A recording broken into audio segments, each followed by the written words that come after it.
Okay, so let's just get straight into it. So today we're going to be talking about the market rate survey, the narrow cost analysis, and why it's important, um, how the data will be used, and then also to handle any questions or concerns that you may have.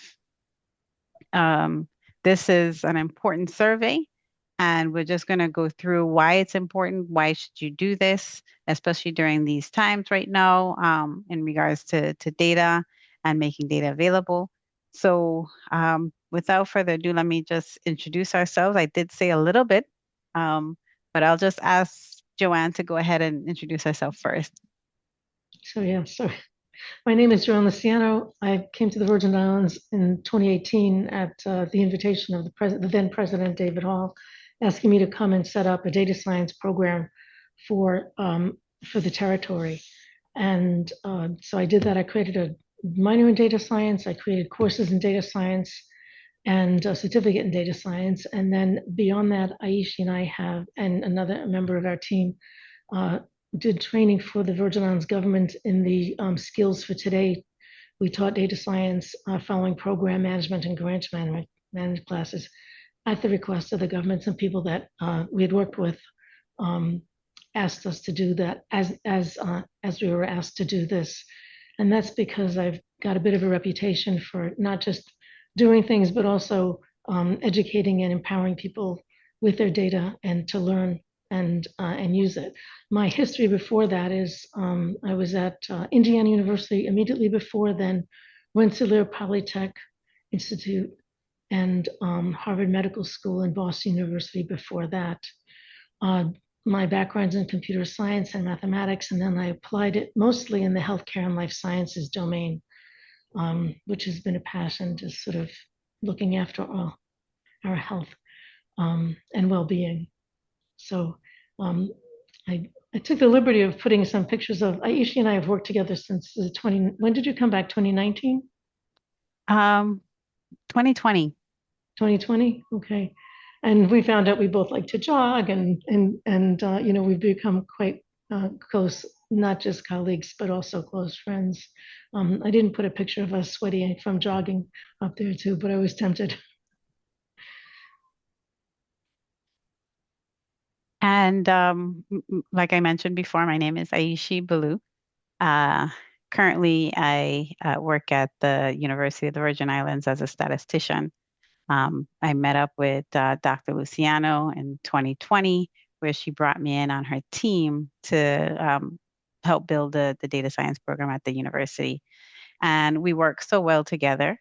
And we also have a passion for um, helping the community, helping the Virgin Islands. We want to see the Virgin Islands succeed, and we connected, and we've been doing different projects here and there, and with different agencies, either with the youth or with the government or just private personnel that we've been able to help upskill people so that they can take advantage of the tools that are available right now, especially with artificial intelligence and that type of thing, but also to meet your data needs.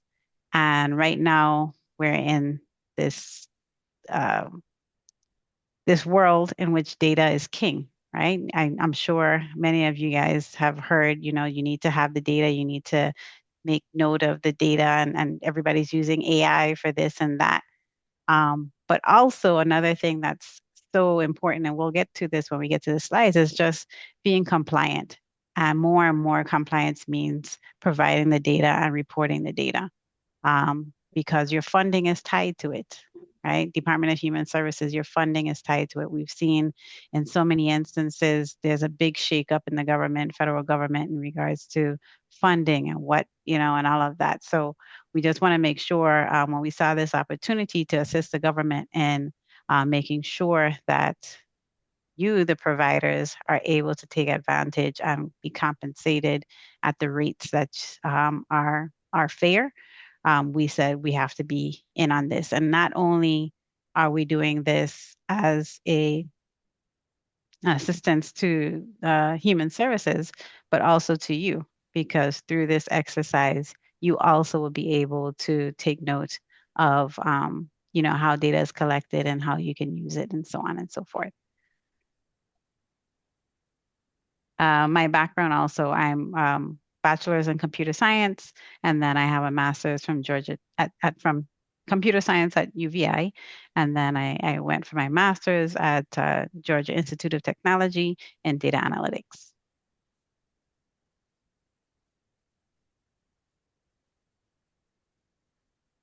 So this is real. This matters. Um, and why this matters is because it affects your block grant, right? How much money is reimbursed per child or what the subsidy rates are for block grant. That's what this is all connected to. That's just really the bottom line.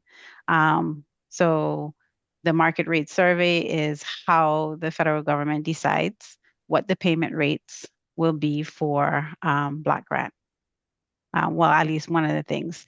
Well, the maximum subsidy rate for each child. And the children, as you could know, they go by the different age groups. But this is how it's determined using the market rate survey and the narrow cost analysis. And that's what we're going to be talking about today. Um, as you may know, subsidy funds are put in place so that way every child has equal access to um, great childcare. So if there's children that are not able to afford it with these subsidy payments, they're able to afford quality childcare, and that's what the subsidies are supposed to ensure. Um, but also, it's there to assist childcare providers so that they are able to provide your great and quality service and be reimbursed at a sustainable rate.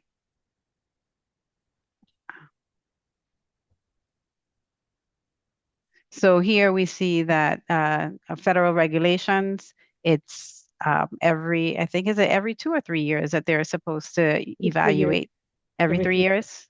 years? Okay, so every 3 years. So the time is now for this to be done. I think the last time it was done, it was a 2022.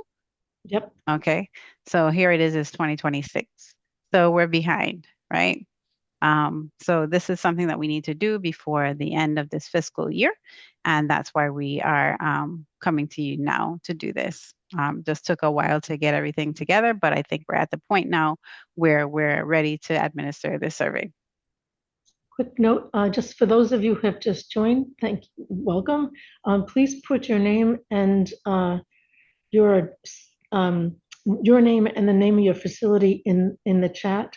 Also, is there anyone here who has taken, also if you've done the survey before or if it's new, put that in there too.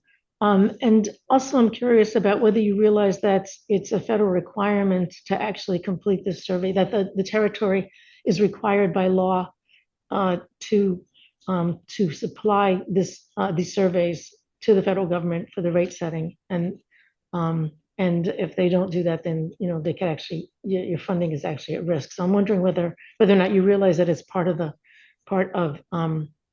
it's tied to the subsidy.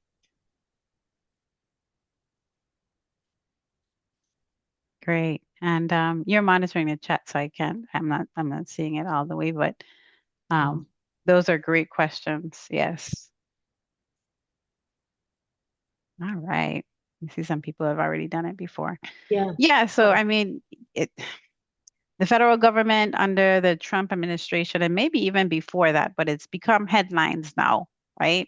It's become headlines now where we see, I think sometime earlier this year in 5 states, there was the Trump administration halted funding to the human services child care development area in these particular places. I think that has been rectified at this point, but federal funding is tied to compliance.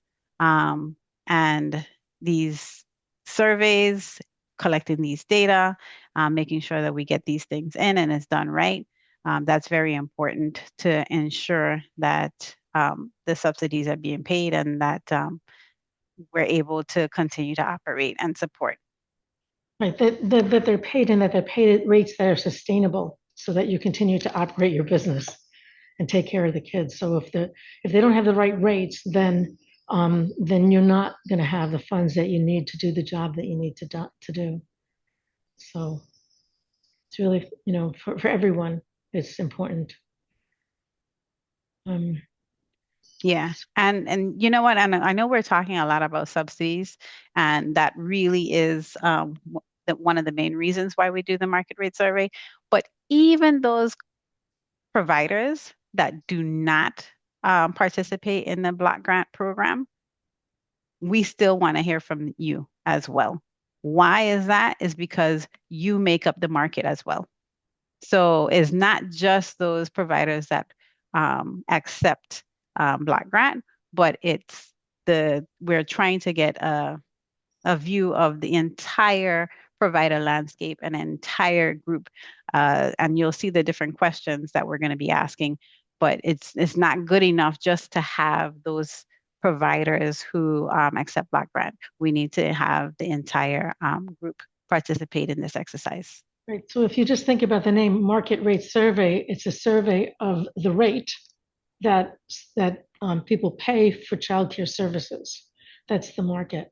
And so that's the information that's collected in the survey, as you'll see, is to find out what does it cost in different parts of the territory and the 3 different islands for people to get, what are the rates? How much does it actually cost to put your child in daycare, whether you receive a subsidy or not? Right?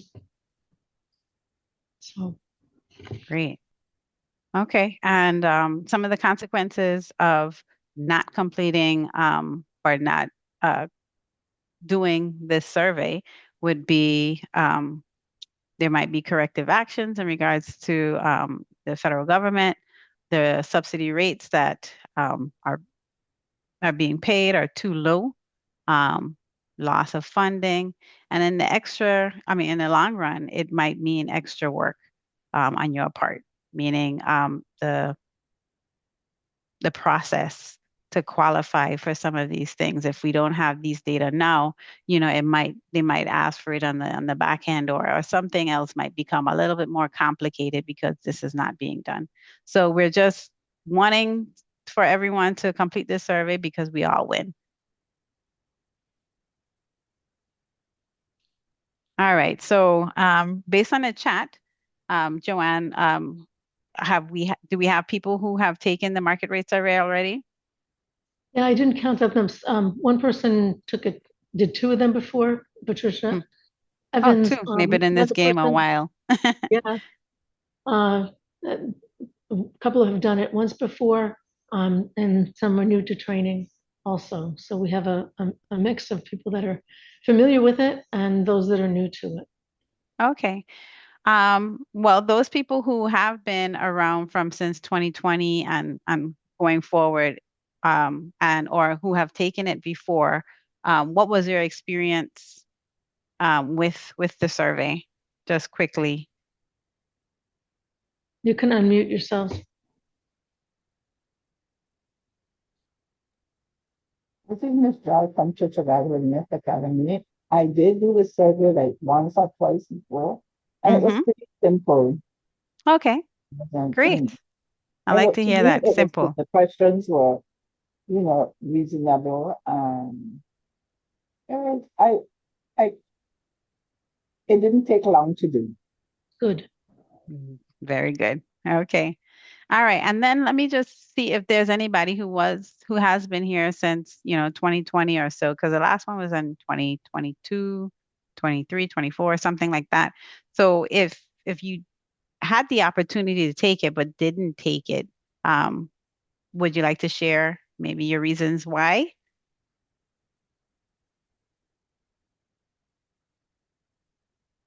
Or if there's anyone on the line who has concerns about taking it?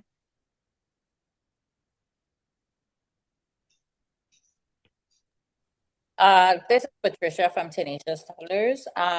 I've done it twice before, but I try to encourage some of the other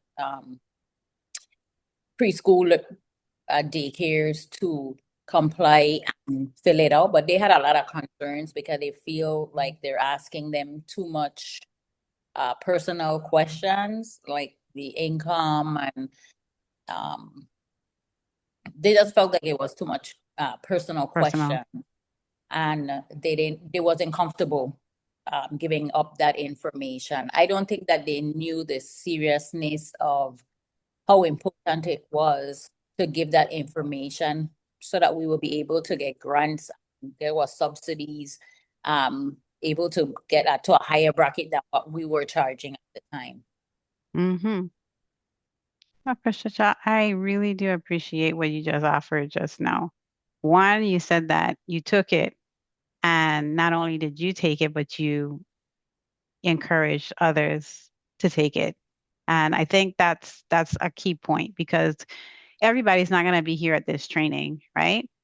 But if the people that are here are able to spread the information to those people who are not, because I know you guys, hold a good, nice, tight-knit community there.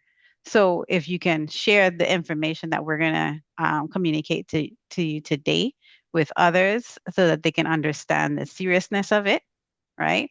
On what the consequences are if we don't.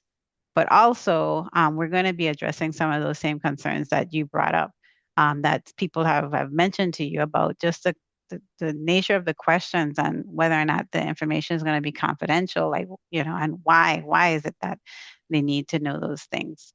So thank you so much for offering that.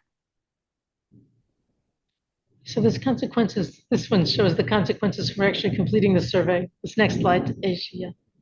Oh, okay. Right. Go ahead, Joanne. I was just going to say that because of the completion of the survey in the past, and there wasn't enough of a response, because if you don't get enough of a response, then that's a challenge, a problem too. But as a result of the last two surveys, the federal subsidy limit rates increased, and you can see that here. I think did one. I can't see all of it. I usually, but it looks like Something's cut off. yeah. But they're in front of the blue, which is preschool. Yeah. So it looks like the preschool rates went down. Mm-hmm. The And preschool so, rates went down. yeah, the subsidy rate. Okay, so what I'm seeing here is the first three bars are infants, right? So in 2018 is the blue, 2022 is the purple, and Okay, you're right, yeah. 2024 is the yellow, So right? So each year they have increased. And in 2024, from 2022 to 2024, we see the largest increase, right? It's we see that the bar goes up, from 200 to 400 for school age, which is probably like after school care, or from 400 to 725. That's a difference of $325. So the increase in the subsidies rates went up dramatically between 2022 and 2024. Is that what you're seeing too, Joanne? I'm, yeah, I read it wrong. I was looking at the blue 2018, Mm-hmm. and I thought it went down from 300 to 150. But Oh, okay, right. But these are not, yeah, okay, good. yeah, the So that's colors, a good point. yeah. Yeah. I just So realized that was confusing to me, because it's like I knew they didn't go down, but then it looked like it's down. So it's a little bit of a data visualization challenge here. Um, yeah, so we know that the subsidy rates depend on the age of the child, right? So infants, preschool, and school age. So preschool has the largest rate, which is 725 as at current is the max subsidy rate. Infants is over on this side on the left-hand side, and we see that the current rate is 600. But the rate before that was 450, and before that was 310. So as costs begin to increase, and we communicate that in our market rate survey and our narrow cost analysis, then the subsidy rates can increase.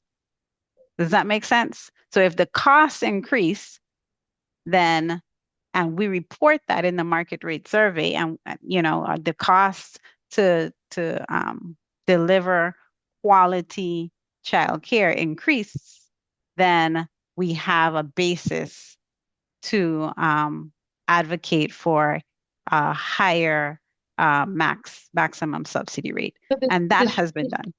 There's actually two surveys. There's the market rate survey, which talks about how much does it cost someone to get. So what do you charge for the childcare services? What does it cost someone? What's the market rate for those services? How much, does it cost if I want to put my child in childcare? And then the narrow cost analysis, which goes hand in hand with the market rate survey, that looks at what is it actually, this is what Aisha was just getting into, what does it actually cost to provide those services? Are you paying rent? Are you paying for supplies? Those costs all go in, and if those costs are too high compared to what you charge, then you're not going to make enough money to sustain your business, right? So there's the two parts to it. What is the market rate? And those market rates are going to depend on the cost. As the costs rise, the cost to get the care increases as well. So if there's any questions, put them, raise your hand, put them in the chat, or feel free to unmute yourself and ask. Patricia from Tenacious Toddlers. When these subsidies came out first, I was a little disappointed with the infants, because the infants are more work to take care of them. It requires more attention, more staff because of the child-staff ratio. And the 600 subsidy, I was a little disappointed, but I know it was because we didn't get a big response in returns with the market rate survey. So that's why the preschool is higher than the infants. So I'm hoping and praying that this time we get more people doing the market rate survey and really think about the prices and the expenses that we have, especially because of the staff-child ratio, to bring up that infant care to much, much higher, because it requires much more than the preschoolers and the school age. So I'm very happy that we're having this training so that people will be comfortable to go ahead and fill out the market rate survey, so that we can be compensated for our hard work, and our workers can also be compensated for it, because depending on how much income we have is how much we'll be able to pay our workers. And some people are short-staffed because of the income, and it's because of this market rate survey. So I'm glad that you guys are doing this. I really appreciate it, and that we have this graph that we can see where we can improve and what area. Thank you. Thank you. It's you've got it 100% right, and that's why we felt strongly about the training component to this, because it wasn't just conducting the survey, it was also informing people about why it's important that they participate in the survey. And we couldn't say it better than what you just said, Patricia. You see the impact. Yeah. So we're hoping, and we can see where we have room for improvement, because you are absolutely correct. Yes. I see a few more people have joined. So for those of you who just joined, please put your name and the name of your childcare service business into the chat. Wonderful. I'm glad we have in the room fill up now, especially at this point, because at this point, this is where we're going to address some of the concerns. This is because we know the group that conducted the last market rate survey. We didn't do the last one that was done. There are some colleagues of ours. However, we were able to see their report, and their report is accessible, and we can also share the link for that if we can find it online. Yeah, So, it's public, it's a public document. yeah, And even in right. preparing this training, we looked at other jurisdictions and what they reported in their market rate surveys to make sure that we had a complete picture ourselves. So these are all, they're all published online. Right. Published documents. And I do, one of the things that we're going to do once we, you know, um, get everything through, we'll work with Tishma Tucker Lance to see if you guys can get a copy or it'll be somewhere online once they've, vetted it and so forth, so that you can see, the data as well. But one thing to note, you don't have to understand the table and all of that, but one thing to note is that individual facilities are not mentioned. We're not talking about any individual provider. This is about the entire market, as Dr. Luciano mentioned. This is about the entire landscape for the Virgin Islands. So here you can see that we're reporting the market for the different ages served at the different percentiles. Can you tell whether or not this is handy spandy or nurturing minds? Can I tell if this is, you know, um, the school, the All Saints School, or Calvary Christian Academy? No, we can't tell. All we know is we have an amount and we have the ages served. That's it. None of the data that is going to be provided to us will be the individual provider will not be named in the report. It's only going to show summary form results. And I hope that puts people at ease. So while you might present that data to us, Dr. Luciano and I. And as we mentioned already, and for those people who are just coming in, we're not associated with the Department of Human Services. We're not government, Department of Human Services employees. And that was one of the things that Tishma Tucker Lance emphasized to us, that she wanted a party that's totally separate from Human Services to conduct this survey. So those data that we receive from you will not be shared with Department of Human Services in that particular form. We're going to summarize it, produce it in a report, and then we'll share it with them. So the data that we receive is confidential, and you do not have to worry about, oh my goodness, who's seeing this and who's seeing that. The information is confidential.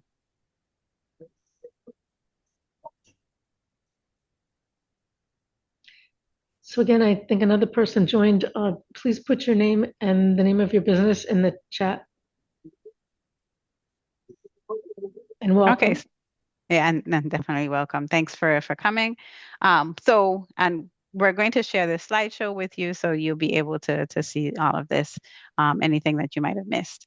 So the market rate survey and narrowcast analysis, as Dr. Luciano mentioned, those are the names of the surveys that we're going to be conducting coming up. And in order for it to be simple, you're able to do it in maybe one sitting. And I think somebody did mention that they did it before and it was simple. You just need to be mindful of a few things. And that's what we're going to be going through today. Just how to make it as easy to understand and to go through as possible. So when we just do some vocabulary things. So program and facility information is for one physical facility. So some of you might have different branches, right? You might operate in one area and then also have another operation in another area. So what we're asking is that you complete a survey for each facility. Program types operated at the facility. So we do understand that you have different types of licenses, right? So there's uh, family daycare, there's group. Boy, I don't even have them written out, but there's all these different licenses types that you have that correspond to your capacity for that particular room. Okay, so there will be some questions on the questionnaire asking about your capacity. How many children are you able to accommodate? How many children do you have currently? Like, what is your enrollment currently? Now, if you were to have a, sweet spot in terms of how many children you have, what is that desired enrollment, right? It might be different than your license capacity. It might be the same, but we're asking, what is your desired enrollment? Do you have a waiting list? Some of you might have that where you can only take a certain amount of infants, but there are a few other parents that would love to have their children at your facility, and you have a waiting list. So those are some of the questions that we're going to be asking. Currently, we're asking about monthly tuition, and some of you might collect tuition different ways, right? Weekly, um, but we're asking just so that we can compare and summarize easily enough. We're asking that all of the figures that are submitted to us will be in a monthly fashion. Even if you do weekly, if you can just summarize that into, convert that into monthly. So if it's weekly, you multiply it by 4 and then it becomes monthly. Um, All right. There's also going to be some questions about fees that registration fee, if you have a field trip or that type of thing. What type of things that you offer? Do you include breakfast and lunch and those kind of things? So those are some of the other questions that we ask. We ask if you have any other grants to help you to to help you with expenses, because that's important to know. Because yes, you're taking in tuition, but even with the tuition that you take in, if that's not enough and you have to seek outside other assistance, some other grants or some other assistance with, even if it's utilities, or if you have assistance with your rent and so on and so forth, those are other things that we need to know so that we can understand the full spectrum of what the cost is for you to run your facility, right? So even if you are in your own home and you don't have to pay your rent, right? That's something that we need to know, because then that means, that's a cost, even though you might not be paying that cost, but that is a cost that we need to take into consideration when we're thinking about as a whole what it costs to have quality childcare here in the Virgin Islands. Okay, so our survey is going to be organized on these different blocks. First, you're going to just tell us, the overall who your program is, and we will be asking for your name and the name of your facility, and that's so that we can keep track of who answers, right? So we need to know that information so that way we can follow up with the people who do not answer. And that's important. As Dr. Luciana mentioned, we have to get at least 65% of the people responding to this survey for it to be a credible and viable response rate. Okay, so we're going to be asking your program name. We're going to be asking you some in general questions, and then we're going to ask if you offer after school. Do you have summer camp? Is that a different structure? Do you charge differently for that? We're going to be asking about tuition and fees, as we mentioned before. If you participate in block grant, and like I said, we want those people who participate and those people who don't. We want the entire group of people, a group of providers that exist in the Virgin Islands. And another person joined. Thank you and welcome. Please put your name and the name of your facility in the chat. Thank you. Okay, some of the facility-wide questions, and I heard someone say it before, it's simple. These are things that you don't need to go look in a book to go find out the answers for, right? We want to know just so that we can standardize everything. Some people are only open, will only offer their services maybe half day, but some people go all the way until 5 o'clock. All right, so that's why we're asking. We need to just know your opening time, your closing time, just so that we can make sure that we're comparing apples to apples and oranges to oranges, so that we know, the amount of hours that you're operating. Months of operation, are you just for the school year? Are you year round? That type of thing. So those are some other questions that we ask. When we say full-time care, what does that mean to you? You know, how many hours is that? Is that out 8 hours? Is that 10 hours? And so on. Um, Also, like I mentioned before, we're going to be asking about capacity. And that's something that you guys think about all the time because it has to do with licensing and all of that. Um, how many children are you? And this is not about auditing you guys or anything like that, but it's just about knowing, how many children can your facility operate. And if you think about it, that tells us for your facility, your maximum, um, uh, I guess, income or profit, not profit so much, but revenue would be capped at this amount because of your capacity, right? So that's also important to note, right? Because there's some very small facilities and then there's some very large facilities. And those are things that um, influence the overall average of the market. Because of course, those very large facilities that have 100 or so kids, they're serving more people than maybe the smaller one that only has about 20 kids or 15 kids.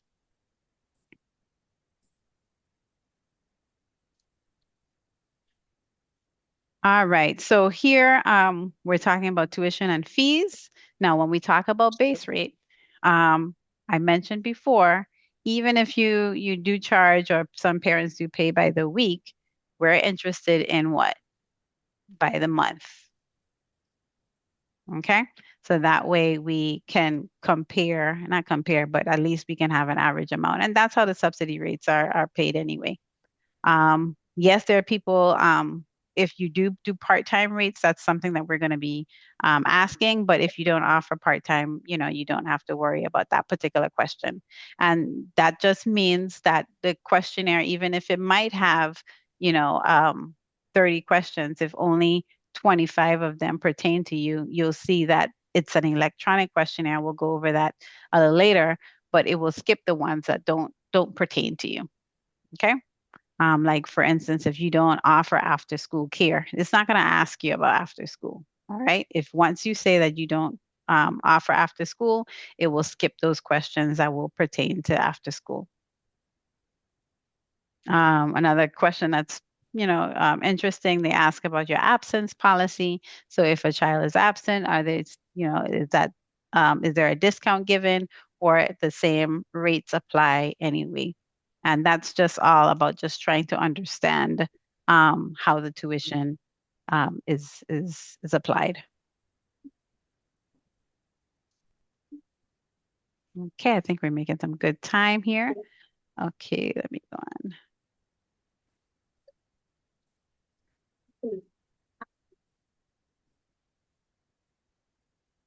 Okay, so we're asking about Block grant participation. So I think I asked a little earlier if is there anyone on here? And I'll just ask this again just in case somebody just joined us. Is there anyone on here that does not participate in Block grant? I mean, you can just unmute and because and I just want you to know that if you do not participate in Block grant, your response is important. This is for you as well. All right. But this particular section may not pertain to you because it's just asking about, how many children that your how many children do you serve that receive the subsidy? Okay. And what share of the enrollment is subsidy funded? Oh, actually, there is a question here. It says, if you do not participate in Block grant, what are those barriers to participation? Is it because, and they might give you a few options and you can also write in what those particular options are. And everybody, has their own reasonings for different things, but I do know that they take your comments very seriously. And, if there is something that they can do to make it better, that it will be something that Human Services will take into consideration. Also, issues with the block grant block grant program. So, I know that sometimes maybe payment might not be timely, you know. You would think like, oh, well, they know that that's an issue already. Yes, it might be commonly known that that might be an issue. However, when it is in this report that is going to be submitted to the federal government, it has a little bit more leverage. So reporting these things in the report on the survey is important. Not saying that communicating is not important if you're just, communicating one-to-one, but if it's written in this report, it also has some more leverage because it's in the report, it's logged. I have a question so to get the subsidies, is it a lot of work? Is it a lot of paperwork that you need to fill out in order to get the subsidies?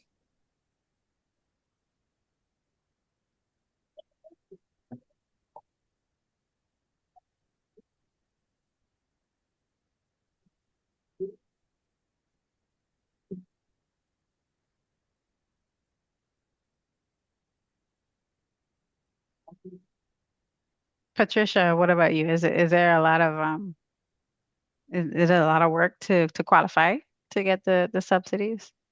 Are you talking about on a parent side or a provider side to qualify as a provider, a facility? Well, I was talking about on the provider side because Okay. one like we said, the surveys to include those who don't participate. So maybe some people think that participation would require a lot of extra work and might be less inclined to do it because they don't want to do all that extra work. So I realize I don't have firsthand knowledge about how much work is involved in getting the subsidies and couldn't address that question. Excuse me. So I was asking if someone here would just provide some information about the actual, overhead, the actual work that you have to do to get the subsidies. Yeah, so, and then I see another person joined. Welcome. Please put your name and your facility name in the comments. Excuse me, I need to.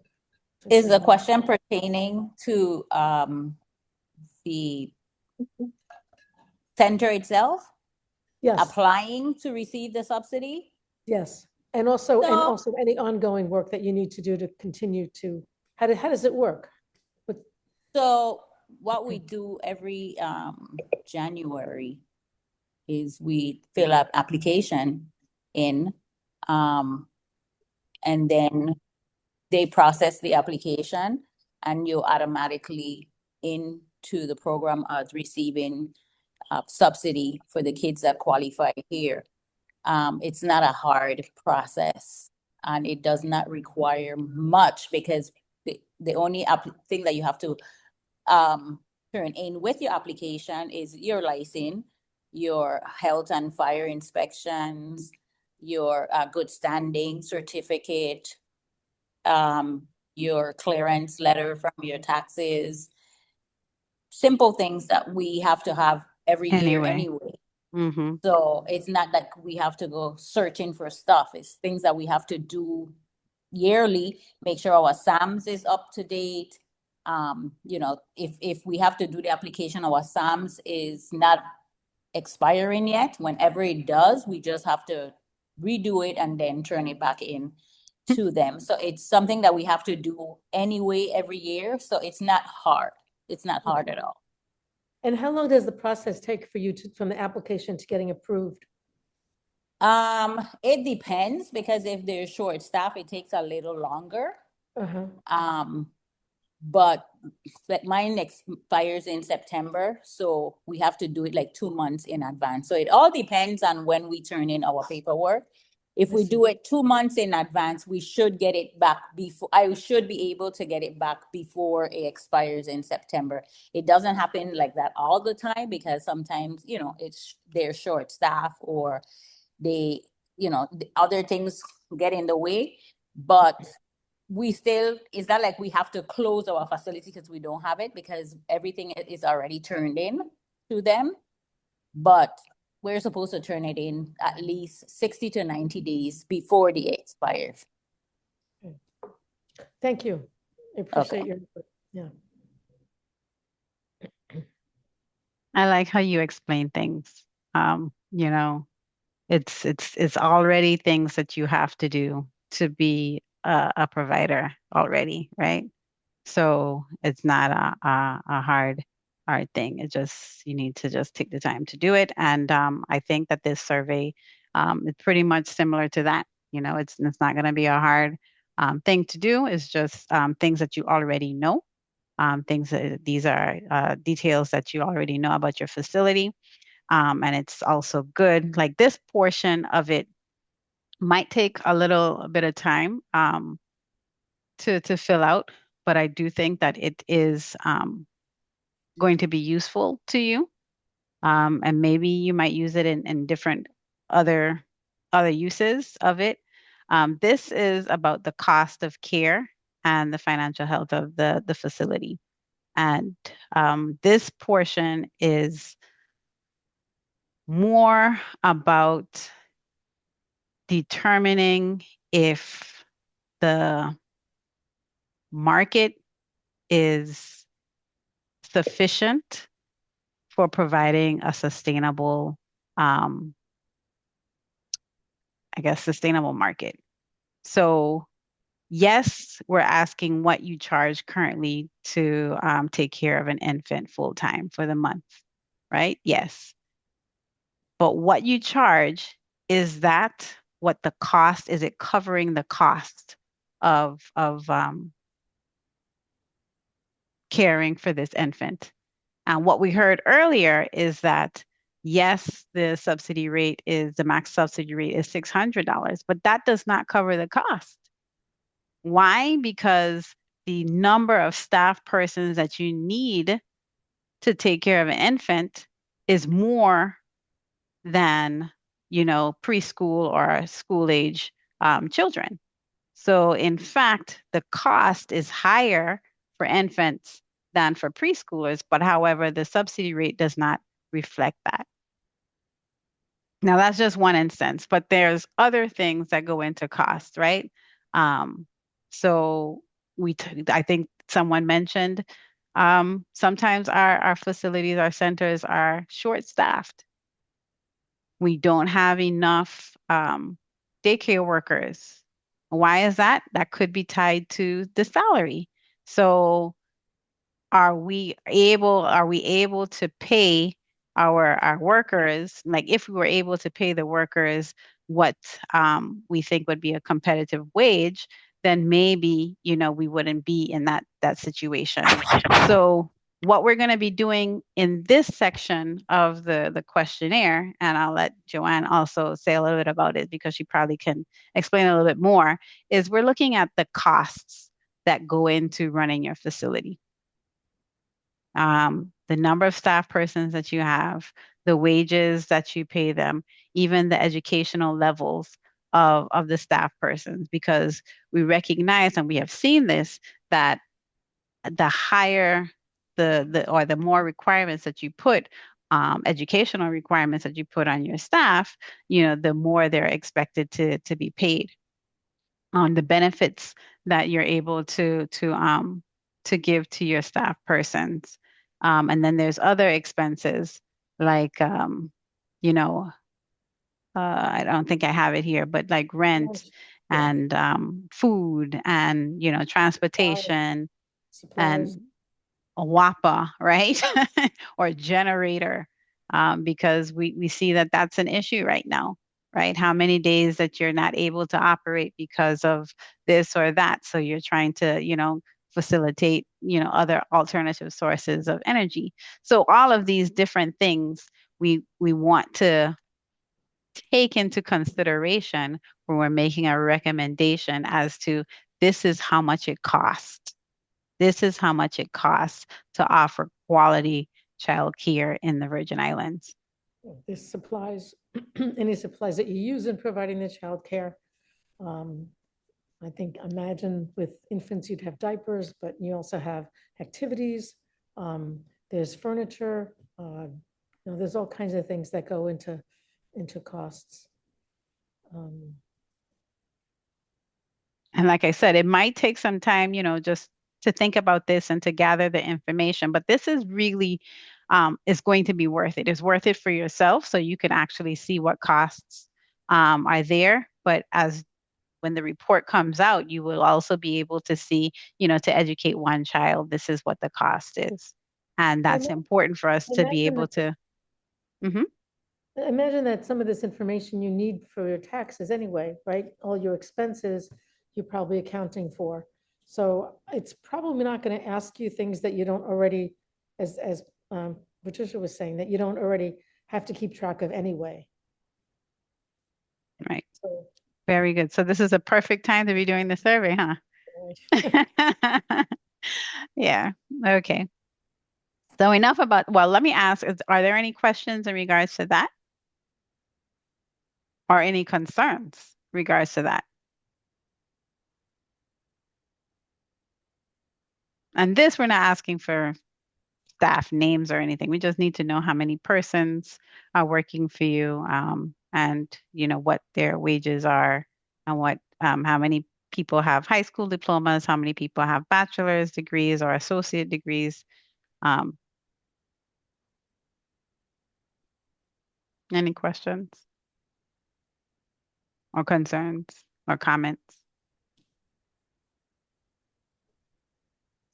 okay, No. we're almost done with this Okay. part. Yeah. With this part, Yeah. yeah. We are. Uh-huh. Okay. Common mistakes to avoid. Okay. I guess I can't. I just text me 102. I can't overemphasize Joy, the did you have fact a that. question? Oh, Miss Mead, did you have a question? Oh, no. Okay. No. Okay. I love when people have their cameras on because I love to see everyone's faces. So thank you. I have a question. Good Yes. afternoon. So, Afternoon. with the market rate survey, we're putting in all of our actual numbers and so forth. And then there's a section to put what we would like it to be to actually run our centers efficiently. Is that the whole synopsis of all of this? So I think you have the overall idea. The second part is we're not asking what you would want it to be, which I think actually would be a good question, but we're not asking what you would want it to be. What we're asking is, what are your costs? So from aggregating all of your costs, then we are able to put together a figure of what it should be to cover your costs. Okay, perfect.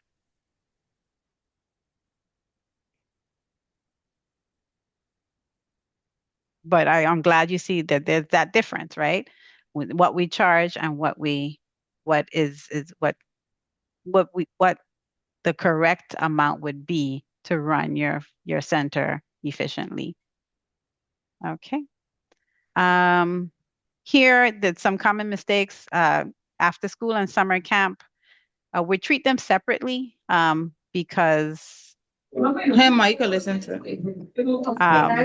after school is just a short period of time, and then summer camp is all, just for a certain period of time and during the year, and your ages might differ, it might not, but they might be priced differently so that we do not combine them with everything else. And you'll see from the Joanne, you could just mute I'm the concerned person. about.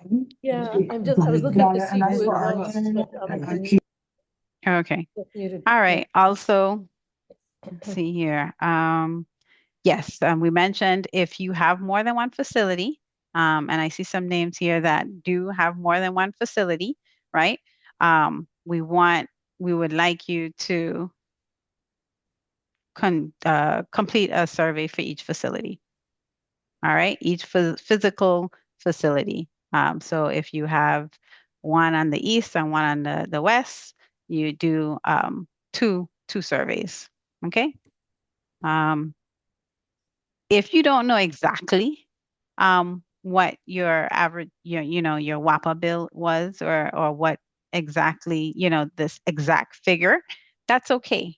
A reasonable estimate is fine. It's better than leaving it blank. Blank is like the worst answer you can give us because we get nothing. Okay? So give us your reasonable estimate.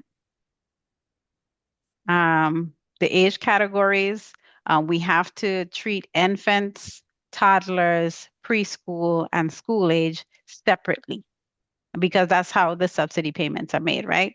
Infants, toddlers, preschool, and school age. And you probably know what the ages are that matches each of those. I don't know them right off, but um, they have to be when you report your rates, they have to match those specific age categories and survey definitions. Okay, and as I mentioned before, even if you don't participate in Black Grant, we really do want to hear from you.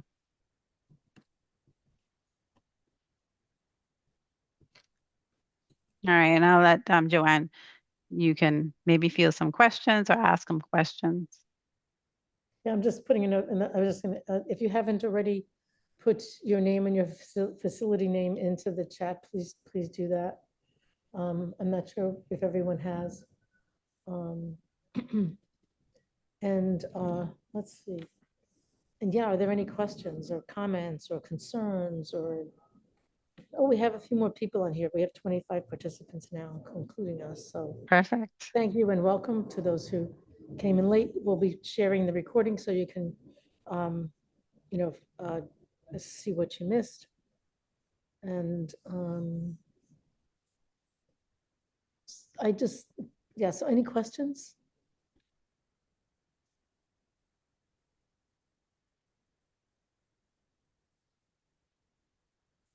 So I'll just say, in our next session, we're going to go through and do, with Tishma is going to play the role of a provider, and which she knows well from being a provider. And we'll go through the entire survey so that you can see the questions that are asked. Any questions that you have about the questions, we can answer, and you'll have that opportunity to go through it. Again, as Aishi said before, if you know other providers, I see we have a new person on too. We just went up to 26. Welcome. We'll be sharing the recording. Please put your name and facility in the chat.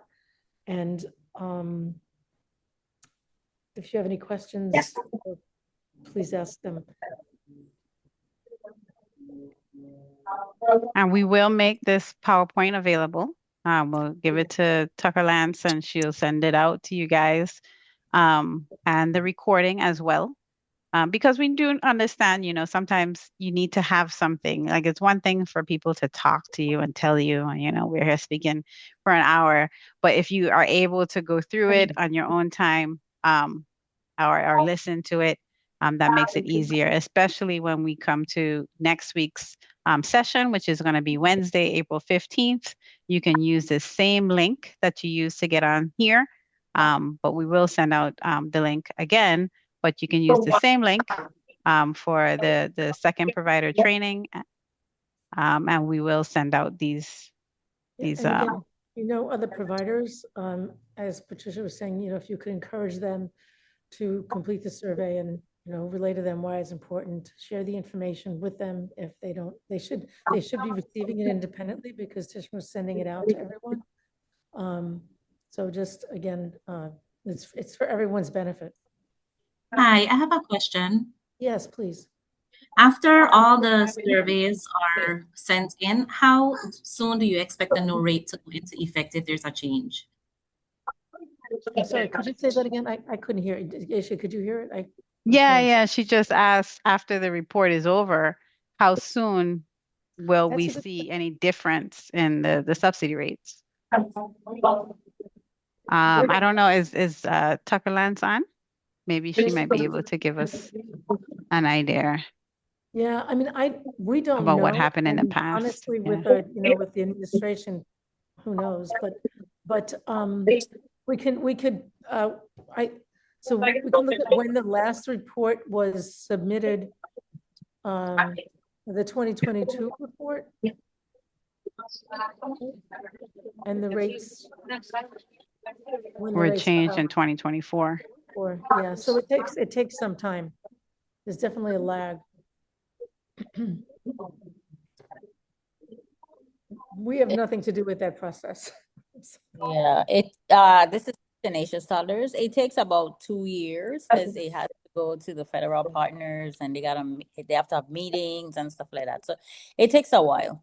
It takes about 2 years, two and a half years. That's what we saw, because we saw the survey was completed in 2022 and the rates increased in 2024. So That's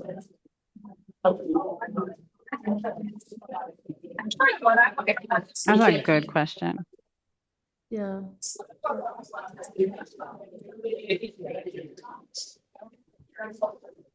Any other questions? I have a question. Do you know when the market rate survey is gonna come out?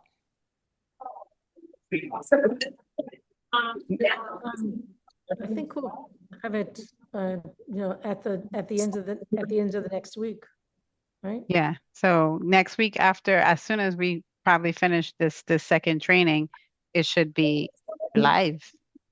We'll talk with Tashma too, whether she wants it, but we could do it before the next training too. Maybe you could follow along and and do the surveys while we're doing the mock run through.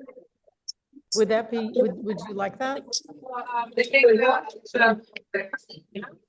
sooner the better. I mean, Yeah, because it takes about 2 years, the sooner that we can get the market rate survey done, it will be beneficial for us. Is the second training the same training like this, or is it continuation? It's more focused on the narrow cost analysis, but we're reviewing that right now too. So we can, when we meet next week, we'll have a clearer answer for you. So the original plan was to do the training for the market rate survey, then the training for the narrow cost analysis. We're discussing that now, and I see actually we have another person who's joined us. Welcome. Please put your name and the name of your facility into the chat.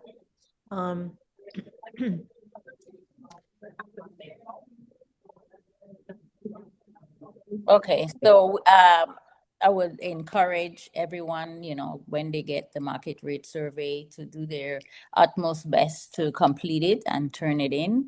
Remember that it's confidential and that it's needed, very needed, for us to be able to not only have the subsidy rate rise to where it's affordable, but for us also, so that we will be able to move on to give the best service and even compensate our employees for our hard work that they do day by day. You mind repeating that with your camera on? That sounds like a nice commercial plug. That was perfect. Perfect. Let me see where my camera is. Wait, let me see where my camera is. I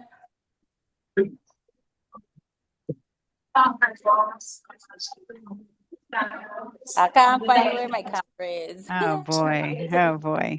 But if, just with that same enthusiasm, if everyone can just at least tell one or two other providers to join next week, that's going to just make the survey even smoother for you. I know that some of y'all might have known a lot of this information already. Next week, you're going to get some more information. I promise there'll be some new things, but the biggest thing is you actually get to see someone fill out the market rate survey question by question. So that way, the time when you have to do it, it'll be that much smoother because you've already seen someone do it. Okay, and there won't be as much confusion if there's any at all. So with that, I think that covers everything that we have.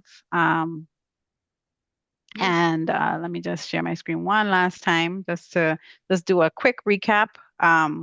We spoke about why this survey matters, how your data will be used, what you need to prepare, how the survey is structured, and where to give help. Where's my share? Sorry.